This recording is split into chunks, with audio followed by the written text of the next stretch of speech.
নয়া বায়নার পথ চলা মূলত হ্যান্ড পেইন্টিং দিয়ে শুরু করতে চাইলেও আঁকাআঁকির সাথে আমার যোগাযোগ নেই অনেক দিন মানে অনেক দিন।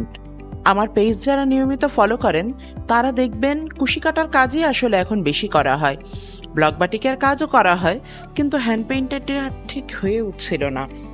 আমি জানি না নিজের অলসতা বলবো নাকি গাফেলতি বলবো।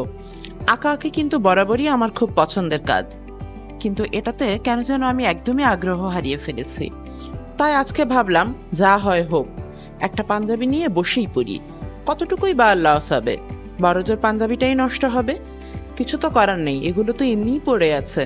কাজ করব বলে কতগুলো পাঞ্জাবি আর শাড়ি কিনেছিলাম, তার কোনোটাতেই এখন কাজ করাও হয় না, শোও করা হয় না। অবশ্যই খুব দ্রুত ব্লগ নিয়ে ফিরে আসবো আপনাদের মাঝে, কিন্তু হ্যান্ড পেইন্টিংটা আমার যে একটা শখের জায়গা, একটা আনন্দের জায়গা, একটা আরামের জায়গা, এই জায়গা থেকে আমি কেন এভাবে সরে আসলাম আমি জানি না। আজকে কাজ করছে মিন্ট কালারের একটা পাঞ্জাবির উপরে। এখানে আমি অলিভ গ্রিন কালার দিয়ে কিছু লতা পাতা এঁকেছি, সাথে থাকবে গোলাপি রঙের পদ্ম, অ্যাড করব কিছু আফসান, আবার বাদামি রঙের কিছু ডালপালাও থাকবে। সবকিছু মিলিয়ে আমি জানি না কাজটা আমি কতটুকু ফুটিয়ে তুলতে পারবো, কিন্তু আমি চেষ্টা করছি। ভিডিওতে একটু স্পিড বাড়ানো দেখে হয়তো আপনারা বুঝতে পারছেন না, কিন্তু আমার হাত অনেক কাঁপছে। আমি আগে এই কাজগুলো সূক্ষ্ম সূক্ষ্ম করে খুব সুন্দর করে করতে পারতাম, কিন্তু এখন আমার মনে হচ্ছে তুলি আমি ধরতেই পারছি না। এই কাজ যেন আমি জানিই না, এই কাজ যেন আমি বুঝিই না। ছবি আঁকা কিংবা রং করা কি আমার কাছে এত অচেনা হবার কথা ছিল? আজ আমি অনেক বেশি কথা বলছি, সত্যি বলতে মনটা ভালো নেই। এদিকে আবহাওয়াও এত মেঘলা, এই অবস্থায় কাজ করাও কঠিন। কিন্তু ভাবলাম কানে হেডফোন গুঁজে কাজ করতে বসে যাই। কাজ না করলে, নিজেকে ব্যস্ত না রাখলে শয়তান বরং মস্তিষ্ককে আরো জোরে আঁকড়ে ধরে। আচ্ছা, আপনাদের লতাপাতা ডিজাইন কেমন লাগে? পাঞ্জাবিতে এমন ডিজাইন ভাইয়ারা কি পরেন? আপনারা এইবার ঈদে ভাইয়াদেরকে কিংবা আপনার নিজের ভাইকে বা বাবাকে পাঞ্জাবি গিফট করবেন না? পাঞ্জাবি গিফট করতে চাইলে কিন্তু আমাদের কাছে অনেক রকম অপশন আছে। আপনারা ব্লক করিয়ে নিতে পারবেন, বাটিক করিয়ে নিতে পারবেন, হ্যান্ড পেইন্টিং করিয়ে নিতে পারবেন। প্রত্যেকটা জিনিসই আছে কাস্টমাইজেশনের সুযোগ, যার কারণে নয়া বায়নায় হাতে একটু সময় নিয়েই অর্ডার করতে হয়। রমজান কিন্তু প্রায় শেষ হয়ে আসছে, হাতে একটু সময় নিয়ে অর্ডার না করলে জিনিসটা কিভাবে সুন্দর করে করে দিব বলুন তো? এখানে তো অনেক স্পিডে কাজ করছি, কিন্তু এই লতা পাতাটুকুই করতে সময় লেগেছে আমার প্রায় 1.5 ঘন্টা। অন্যান্য সময় হলে বড়জোর 1 ঘন্টা লাগতো। এখন হাতও কেমন স্লো হয়ে গেছে, চলতেই চাইছে না। এভাবেই দিন চলছে, বুঝলেন? কাজ না করলে যা হয় আর কি। দীর্ঘদিন ধরে কোনো মেশিন যদি কাজ না করে সেটা যেমন জং পড়ে যায়, মানুষের হাতেও বোধ হয় ওরকমই জং পড়ে যায়। আমার মনে হচ্ছে আমি এই কাজ জানিই না, এই কাজ আমার কাছে একদমই নতুন। ভয়ে সাহসী করতে পারিনি সরাসরি রং তুলি নিয়ে কাজ করার। আমি কিন্তু পেন্সিল দিয়ে আগে এঁকে নিয়েছি, বোঝা যাচ্ছে কি? তো লতাপাতার কাজ কিছু দূর হওয়ার পরে আমি পদ্ম আগে করব না ডালপালা আগে করব এখনো ডিসাইড করতে পারিনি। তবে গোলাপি পদ্মের চারপাশে আমি আজকে সোনালী কালার দিয়ে আউটলাইন করব। এই ডিজাইনটা অনেক দিন ধরে মাথায় ঘুরছিল, সাহসী করতে পারছিলাম না করার। আজকে ভাবলাম যা আছে কপালে করে ফেলি। ওই যে বললাম, কি আর হবে বড়জোর, একটা পাঞ্জাবিই নষ্ট হবে। হ্যান্ড পেইন্টিং করা রঙগুলো কিন্তু আমি নিজে বানিয়ে নিই, নিজেই মিডিয়াম তৈরি করি এবং নিজেই রং বানিয়ে তারপরে বসে পড়ি। বাজারের কেনা রঙগুলোতে সবসময় গ্যারান্টি দেওয়া সম্ভব হয় না। নিজে বানাই বলে এই রঙের গ্যারান্টি কিন্তু আমার কাছে আপনারা 100% পাবেন। অর্ডার করার পরে আপনাদেরকে কাপড় ধোয়া এবং যত্ন নেওয়ার নিয়ম বলে দেয়া হবে।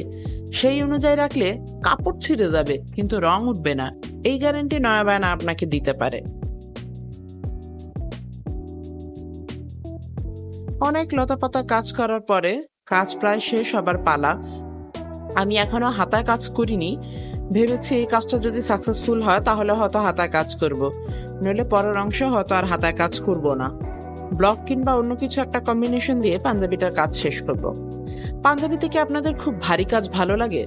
আমার কেন যেন এই কলারের কাছে ছোট ছোট এমব্রয়ডারি কিংবা ছোট ছোট ডিজাইন, এগুলোই বেশি ভালো লাগে। আপনাদের ভাইয়াও একই রকম, খুব জাঁকজমক করা কাজ করা জিনিস সে পড়তে চায় না। বড়জোর এরকম কোনো শেরওয়ানি কোনো অনুষ্ঠানে পরে যাওয়া যেতে পারে, কিন্তু পাঞ্জাবিতে বেশি কাজ তার একদমই পছন্দ না। আমাদের দুজনের দিক থেকে আবার বেশ ভালো মিল, বেশি চাকচিক্য আমরা তেমন একটা পছন্দ করি না।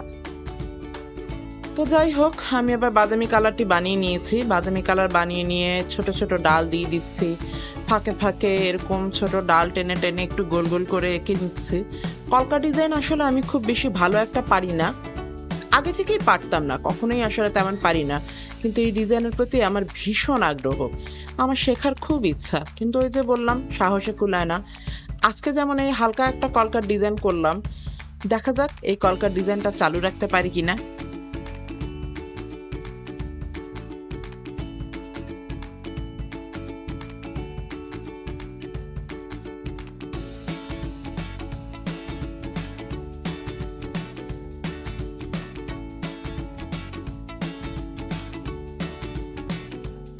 সময় অনেক কাস্টমারের মন গলে না, আবার দাম শুনে বলেন এত দাম কেন, কি এমন কাজ করা আছে এতে।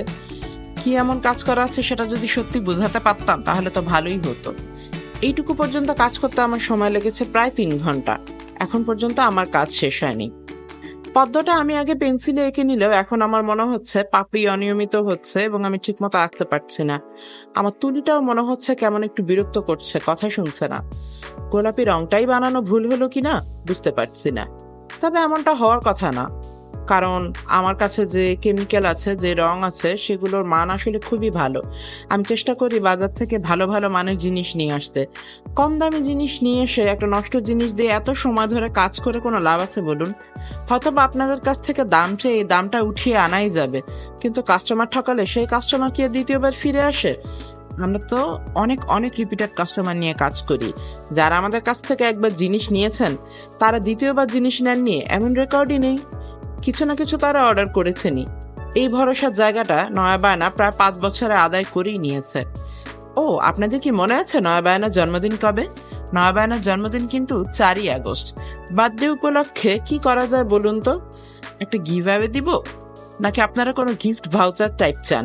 গিফট ভাউচার এমন হবে যে যেই অ্যামাউন্টে আপনাদেরকে গিফট ভাউচার দেয়া হবে, পরের কেনাকাটায় সেই কোড ব্যবহার করলে ওই অ্যামাউন্ট পরিমাণ টাকা আপনি ছাড় পাবেন। সেটা হতে পারে ডেলিভারি চার্জ, হতে পারে প্রোডাক্টের উপরে 10% ডিসকাউন্ট, অনেক কিছু হতে পারে। পুরোটা তো এখনই বলবো না, একটু সারপ্রাইজ থাকুক। সারপ্রাইজ নষ্ট করে দিলে আপনারা তো কেনাকাটা করবেন না, করবেন বলেন?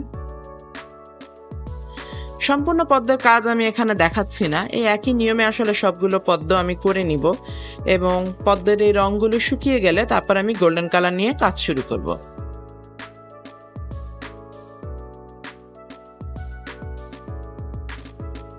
রঙের পাশাপাশি আবছানটাও কিন্তু আমি নিজেই বানাই, আর নিজেই যে বানাই তার প্রমাণ দেখেছেন, সমস্ত হাত ঝিলমিল করছে। এই আফসান রং বানানো এবং পরে এই রং উঠানো যে কি কঠিন। আমার সারা ঘর এরকম জরি জরি দিয়ে ভরে গেছে, এগুলো এখন আমার সব ক্লিন করতে হবে এই কাজ শেষ করার পরে। কি আর করা, তাও অন্তত ভরসা এই আফসান কালো হয় না, এই আফসানের গ্যারান্টি আমরা দিতে পারি। এই আফসান উঠেও যাবে না যদি আপনারা সঠিক নিয়মে কাপড়টি ধুয়ে থাকেন এবং যত্ন করে রেখে থাকেন। এসবের যত্ন কিন্তু খুব বেশি কঠিন কিছু না। এত শখ করে একটা জিনিস কিনবেন, অন্যান্য ড্রেসের মতো রাখলে কি হবে বলুন? একটু যত্ন তো করতেই হয়, যত্ন ছাড়া কি আর কোনো কিছু ভালো থাকে? আচ্ছা, পাঞ্জাবিটার ফাইনাল লুক কিন্তু আমার পেজে পোস্ট করা আছে, কেমন হলো বলুন তো? স্লিভের কাজটা কি আপনারা দেখতে চান? অবশ্যই জানাবেন।